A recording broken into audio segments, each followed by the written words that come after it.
everybody, and welcome back to the Blazing for Lethal YouTube channel. Today, I will be covering my latest iteration of Kano that I just took to the Battle Hardened Milwaukee. I piloted it to an 8-1 finish, only losing in the top 4, undefeated in Swiss. Played against a lot of Aurora, some Zen, some Assassin, and a little bit of Florian. Overall, the deck was very, very strong, performed incredibly well, and really lives up to everything that I've expected of it. And the changes from the Unga Bunga Kano are very straightforward. I took out the last good cards in the deck, and I replaced them with more Draft Chaff.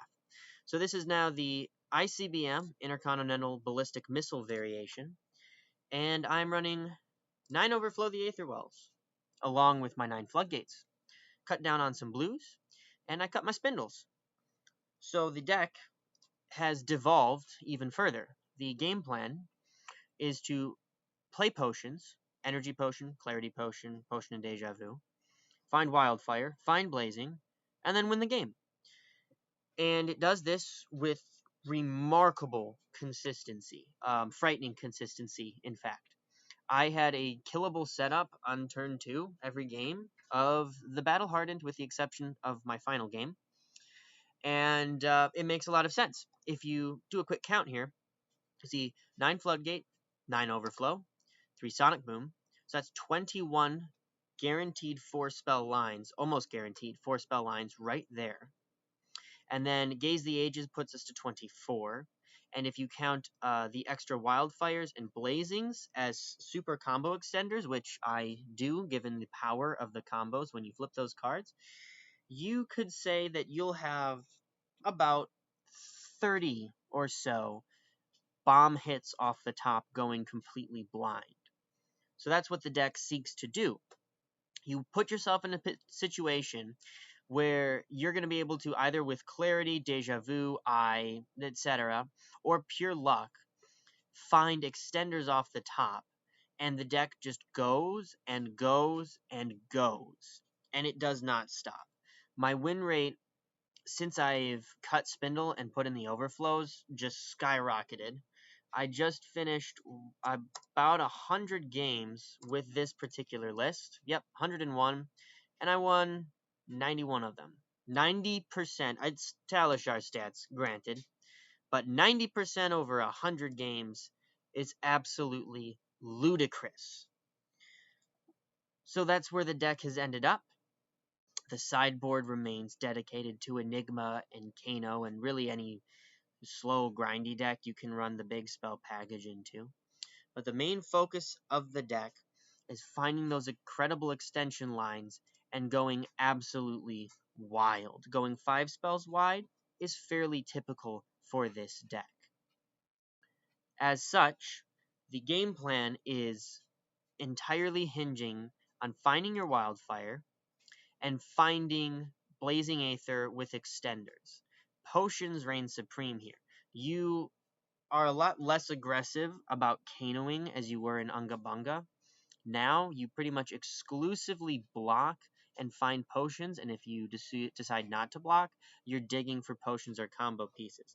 Lesson in Lava typically will grab me a Gaze the Ages so that I can Kano and dig for more potions if I don't already have them set up. If I do have some set up, I'm more likely to grab Blazing Aether.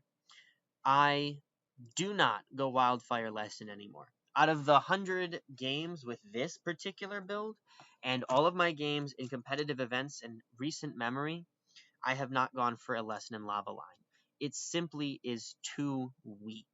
You need to be going 4 spells minimum or 5 spells wide. This deck typically will go 5 spells wide, a Floodgate into an Overflow into anything off the top, Blazing, that's usually what goes along. And the math behind that is absolutely spectacular. You'll wind up with 40 damage combos. About 80% of the time, you're just going to deal 40 damage flat out from the get-go. That's what the combos do now. Kindle and Will of Arcana remain absolutely all-star inclusions in the deck for pushing us over the top, sending Wildfire for 8, 9, 10. The highest I've ever gotten it was 11, I believe, off a non-stack, just raw, going 11 with some Deja Vus and Will and Kindles. deck is incredibly strong in that regard, but hyper consistent deck. It is absolutely terrifying, and I would make the argument that it's probably the best deck in the format right now, which is obviously a very tall thing to say, but all of my testing has been in real life. All of my games have been into competent players with good setups. I'm not playing against AB2-3 kind of opponents. I have almost exclusively played and hunted down in order to play against players who are rocking Kano hate.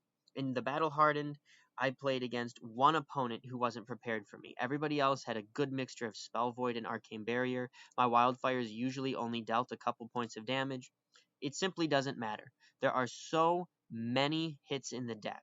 Floodgate, Overflow, Boom, on their own, to hit naturally, that the deck just cooks. And with the setup from Clarity Potion, Eye, and Deja Vu, Gaze the Ages, you very quickly end up in scenarios where it's effectively impossible to miss on combo turns. So I'm very happy with the deck.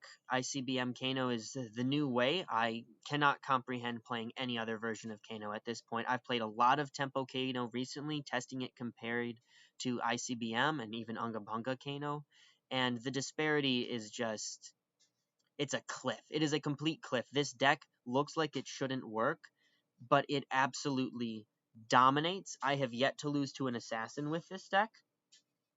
I'll double check that even on Talishar. In real life, I don't believe I've lost to an assassin on this deck, or Acne Marionette, that one, and New. Yet to lose to any of them. The only loss this deck takes is to Prism. That hasn't changed. If you can dodge Prism, you have at least a 50% chance or higher of winning any given game at this point. It is absolutely disgusting. I don't want it to exist in the game. It is unfair. It is unfun to play against. It is a toxic play pattern. But boy, howdy, does it win, and it wins a lot. So that's a brief overview of the shell and why I built it and what it exists to be. I've tested it with Spindle, and I'll continue to test with Spindle, but at the moment, it genuinely, this 80 feels about perfect. So I will cover some of the specific lines and setups that this deck wants to have, along with some of the sideboard options and how that sideboard works. Because when you sideboard with this deck, the game plan and the way that the deck functions completely changes. Totally on its head, and so you can't take the lessons that you're going to learn from the main board and apply them to the sideboarded games. They function in completely different ways. So I will spend some time focusing on how those work. I have played against Enigmas and the like in the Battle Hardened and recently, and this deck has been absolutely chewing them up. Excellent tempo plan in the sideboard, and a quite frankly unbeatable combo. The only game I lost during the Battle Hardened was when I ended up drawing 6 floodgates and overflows in a row, along with 2 blazings. None of them were blue. And my opponent got out a Channel Lightning Valley turn 0 and turn 1, and kept them around. So, not to put luck on it, but it was a very unfortunate draw for me, very good draw for him. I tried to play for my outs. I did everything I could. Unfortunately, it was not enough. So that is the deck. It is absolutely incredible. Wonderful deck to play, evil to play against, and I will dig into more card choices and the sideboard and how those sideboard matches work in a moment, along with some gameplay coming up to really showcase exactly what this deck does and why it is so strong. Now that we have gone through an overview of roughly what the deck is trying to accomplish, it's time to dig into the details on how these combos work, how expensive they are, and how much damage they are going to deal. It's pointless to combo if you can't actually kill the opponent, and if you can't afford to play said combo line. So, the baseline of what we really want to do, we're going to go Wildfire, Floodgate, because that has the highest potential, and Blazing Aether, or Sonic Boom. So you're going to need 5 resources for your 2-cost middle spell, 3 to activate Kano, 2 to play it, 3 to activate Blazing Aether, and 5 resources in order to play Wildfire. Crucible, Nodes, Striders, and 2 from Wildfire. And yes, the order can be monkeyed around with. You can go Blazing with Striders and Kano your Wildfire, but the total resource value is going to remain the same. You need 13 resources in order to go Wildfire for 6, middle spell of 2 costs, so Floodgates or Boom, and Blazing Aether. That is very intense because you need 3 blues and a blue off of Rags if you don't have any potions on field. That's why the potions are so important. If you have a potion of Deja Vu, you can pitch your 2 costs, so that'll generate you some resources and blues in order to draw blue off of Rags, potentially have blues underneath the Floodgates if you're playing that, as well as setting up your whole turn. So Rags, blue from draws, all that good stuff. That's why Deja Vu is really good. Energy Potion is just a perfect buffer because it adds 2 resources to your hand, so if you draw poorly off of Rags or even open the Floodgates, it gives you some options. So, absolutely name of the game. We want to deploy that in order to get those 13 resources. Then, after you do that, Open the Floodgates is the best line, theoretically, because you can go positive on resources. As long as you draw at least 1 blue, you will either be going -1 resource, blue-red, in which case you'll have 13 resources, you'll draw 2 more, you'll be down a resource, you'll effectively have had the 12, so you'll be able to Kano again and play anything that costs 1 or less. You can draw a yellow and a blue, in which case you'll be neutral, so you can Kano and play anything that costs 2 or less, potentially another Floodgates, a Boom, a Lesson with nodes, something like that. Or you can draw blue-blue, in which case you'll be able to afford 2 Kano activations or a Kano activations, a 2 cost, as well as paying for nodes. Alternatively, you could be flipping into an overflow. If you drew blue-blue, you could flip into an overflow, play your overflow, gain 2 resources. Now you're at that breakpoint again of being able to Kano, have 2 resources floating, and afford any playable card in the deck. Very, very powerful. So 13 is that magic number. When you're looking to combo in your hand, you have to do the mental math and figure out, will I have 13 resources for this combo? Assuming you're going for Open the Floodgates or Sonic Boom, which you should be 90% of the time. That's the goal. That's what we really want. If you flip an overflow, the minimum resource requirement actually goes down quite a bit. However, so does the combo potential. Because this will give you 2 resources back, you would need 5 resources for your Wildfire, 3 for Blazing, and 3 for Overflow. So that's 6 plus 5, 11. Overflow buys you 2 back, which means you can actually pull off a full combo line with only 8 resources because you can stack it so that you'll go Wildfire, Overflow, Ragamuffins Hat, put Blazing on top of the deck, and then once you let Overflow resolve, it'll generate the 2 resources. You'll have 1 resource left over. You can activate Kano, banish Blazing, and play it. But that's a very weak line. Nonetheless, it's something to remember because you generate extra resources with Overflow, and it can give you a cheap combo. But the idea with Overflow is it'll give you 2 resources back, so it'll cost you effectively 1 resource to activate Kano and play the card. That is very, very powerful, especially in conjunction with Sonic Boom and Open the Floodgates, because if you go and open the Floodgates into an Overflow, you'll end up usually paying almost nothing and guaranteeing a 5 spell line. 5 spell lines are absolutely crazy, and that's why we are playing so many Overflows. Even though the ceiling is lower than with a Floodgate or a Boom, the ability to just keep going with an Overflow, because it costs you 1 resource. Assuming Wildfire deals 4, 4 plus 3, that's 7. Obviously, a 1 for 7 is already good. But if you factor in the Blazing damage, it's effectively a 1 cost 14 damage spell on a combo turn. That's very, very powerful, and that's why we're running all 9. So 13 resources for your base combo. Overflow discounts whatever your combo count is by 2. So it costs you 11 resources to do a full line if you're able to guarantee an Overflow in there.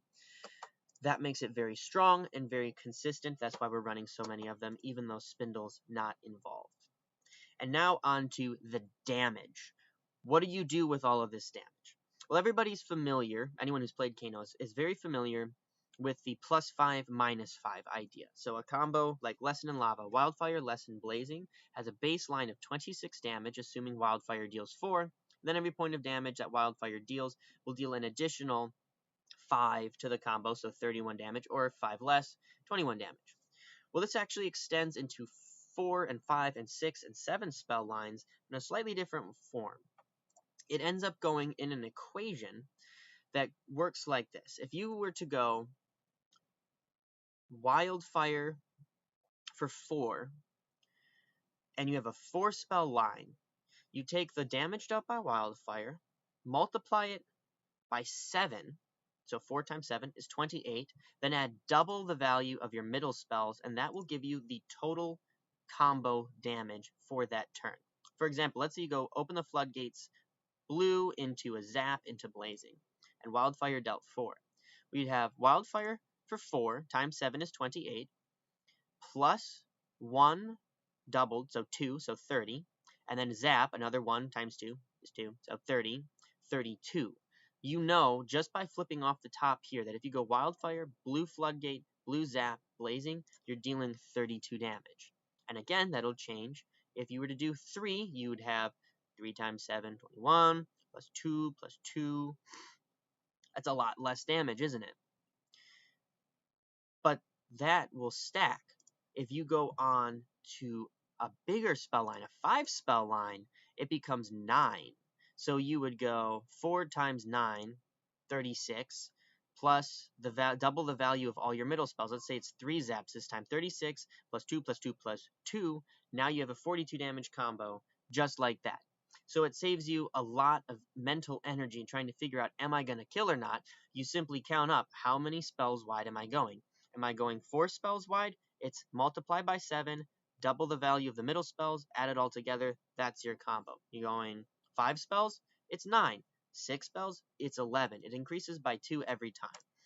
Very easy way to figure out, are you about to kill or not? That's also why this deck tends to kill through 40 damage every time, because you go 5 or 6 spells wide. 5 or 6, that's an insane amount. You're looking at 9 to 11 times your Wildfire value. You very quickly hit 40 in this deck. In fact, I think all of my recent games have been by dealing 40 damage in one single turn. It is absolutely incredible, very consistent. We've talked about that already. There's a basic rundown, and I'll put up that equation on screen so that you can see exactly what to do, how to learn it, and it'll make your quick math for combos really straightforward. Welcome to the Enigma section. This is probably going to be the hardest matchup for the majority of players, especially newer Kanos, because it tosses out all of the lessons you're going to learn from playing the standard build and replaces them with Kano fundamentals regarding tempo.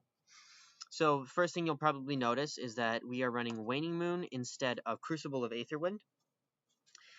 We have to do this in order to help keep her ward board in check, because Enigma's basic plan is to set up permanence against a hero like us, where we can't generate wide combat chains. We really can't go wide to shut her ward down, and so we rely on Arcane effectively having Dominate to break through and pierce her ward. And Waning Moon is a great way to help with that, because we provide 2 sources of Arcane, and it will require her to use up some Arcane Barrier. And to align with this plan, we're running the big spell package that I discussed earlier in the video, the Swell Tidings, Voltic Bolts, Aether Quickenings, along with Wounded Bull, which I'll get to in a moment. We retain Overflow the Aether Well, as it's a 0-cost 3 damage spell, which is very good, actually, in the matchup, because the typical Enigma is going to be running Arcane Barrier 3 if they want to win. If they're running below that, you'll probably just chew her up, but Arcane Barrier 3. So what we want to do is consistently send more than 3 arcane damage every turn. And in particular, these big red arcane spells all deal more than 3 as a baseline. So they are guaranteed to break through her ward, through Arcane Barrier, and chip a little bit of damage. Voltic Bolt and Swell Tidings both pulling double duty here, because they will usually really push hard, and if she's managed to build up a little bit of a board, the 2 damage going over the top, along with a Waning Moon follow-up, is usually enough to either completely rip her hand away and clear part of her ward, or just decimate the ward board state entirely and leave us in a commanding position to win. That's also why Overflow the Aetherwell Red is kept in the deck. It will deal 3 damage, which means that it will rip an entire card from her hand, and if we follow up with Waning Moon, she's now faced with either losing 2 cards on her turn, which means 2 cards on our turn, which means on her turn we can just Kano, flip a card off the top, Waning Moon, and we'll continue to wipe out her board if she tries to attack. Or she's going to lose her ward state and take a couple points of damage. And that is, in fact, the entire idea behind this matchup. We are playing a very slow, grindy game using Swell Tidings, Voltic Bolt, Ether Quickening, and Wounded Bolt. Again, I'll talk about this in a moment. Along with our potions to set up a devastating endgame situation. You can certainly pitch stack her. I usually try to pitch stack, but a lot of games will end before the stack situation. However, you don't need to hit second cycle or third cycle, which has happened a few times, in order to get the win, because you're going to keep her board presence low, you're going to chip her down to below 30 health usually, and then when it's time to go for a combo, you're going to have 4 or 5 potions, sometimes even 6 potions on the field to help you dig for those pieces and use those energy potions especially to punch through with enough spells to bring her down, even if Wildfire doesn't deal a lot of damage. Because our combo in this game is going to be Shoot Wildfire and use Waning Moon to keep her board state relatively empty. If she has ward on board, we need to clear it before Wildfire connects. That's where Waning Moon is especially good. It'll deal 3 damage, it'll take away her cards, and hopefully clear her ward. However, Wildfire, because we don't have Crucible, is going to be for 5 only. Minus AB3 means it's only going to deal 2 damage pretty much ever. And so, you're going to need several more spells to get the job done. Luckily, she's usually below 30 health, and so the combo itself doesn't actually have to be that spectacular. Wildfire and 2 spells and a Blazing Aether are usually enough to get the job done, especially if one of those spells is a Quickening or a Swell Tidings or Voltic Bolt, because they'll deal so much damage on their own. Wildfire connects for 2, into 7, into really anything, into 3 more, plus your Blazing. It's typically enough to get a kill. I've dodged around it a couple times, so we're now going to talk about Wounded Bull, which is actually single-handedly the best card in this matchup, because it does absolutely everything we want. It has a massive number down here, 8. It always attacks for 8, and it is absolutely spectacular. 8 damage means that she can't cleanly block it with 2 cards. If she blocks with 2 cards, 2's coming over the top, she's losing ward. If she blocks with 3 cards, she loses her entire hand, basically, and that allows us to flip a card on her turn, send the card, send Waning Moon, completely decimate her board. It's gone. It takes tempo, it pushes great damage. If she decides to just let the ward die, she takes damage anyway, and her board just vanishes. It's a popper. In my game against Enigma at the Battle Hardened, Phantasmaclasm sank away a combo piece and drew me into Wounded Bull twice. I popped 2 Phantasmaclasms. It was a lot of fun. Final Phantasmaclasm, I went for a combo, emptied my hand, and let it draw me an extra card to win the game. But Wounded Bull is a fantastic card in this matchup. Yes, it costs 3. Yes, it's a brick. However, again, this is a very slow, grindy game. We're looking for those long-term plans. And in that case, Wounded Bull is just a fabulous card. 8 damage. It takes cards from her. It takes away ward. It does everything we could possibly want. You combine that with our Voltic Swells and Quickenings, and basically every single turn you're going to have a relevant tempo play, and every 3 turns with Tunic, you're going to be able to go Quickening plus Waning Moon off of just 2 cards. That probably begs the question, however, of what do we do with these combo pieces? I usually just pitch them away. This game often goes into the second cycle, but even if it doesn't, early combo pieces, we just block with them or we get rid of them. We do not want to be holding on trying to set up a combo early in the game unless you draw and land a ton of potions early, because her game plan is all about snowballing value, and if we don't present one of these big reds every turn, she will very quickly get 2, then 3, then 4 word permanents on the field, and it is unrealistic to believe that you're going to be able to clear all of her ward, then hit with Wildfire, then hit with a spell, and then Blazing all at once, along with her having Arcane Barrier on the final turns. It will be very difficult. So it's very important we keep up that pressure, we deploy our potions, you can just pitch these away. Easily worst card in the deck in this matchup is going to be Sonic Boom. It's a fantastic stack piece, but the damage is so bad. It's really painful. You're usually just going to block with your Sonic Boom. It's very questionable, but it is better than the other options of red and yellow Floodgates and yellow Overflow. Kindle absolutely comes out. It is very difficult to use in this matchup effectively, because if you draw it, you basically have to IP yourself for it, or you just get rid of it. And in my testing, I always found that it was the worst card to possibly draw whenever I drew it. And so I ended up going for a loadout like this. Slow, measured gameplay, very patient. That's very important to the matchup. You have to play patiently, and if you do, you're going to end up winning. That's it's one of those matchups where if you play it correctly, you're just going to win. You have the tools to break her ward. You have the death combo thanks to your potions and wildfire to go over the top. But as you will understand, you lose all the floodgates and overflows. So when you're setting up to combo, you can't count on being able to go many spells wide. You really have to math out and figure out what spells can you flip that'll win you the game.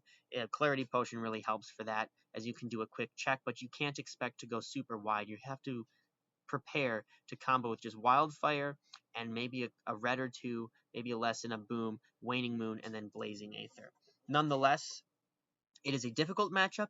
It is a very good matchup for Kano once you learn it. Even prepared Enigmas really struggle to beat a Kano that's playing this matchup well, because we can punch through, disrupt her a little bit, keep that tempo, and eventually we'll find a combo. And even though it doesn't deal a lot of damage, she'll be at a low enough health total that we can take her down.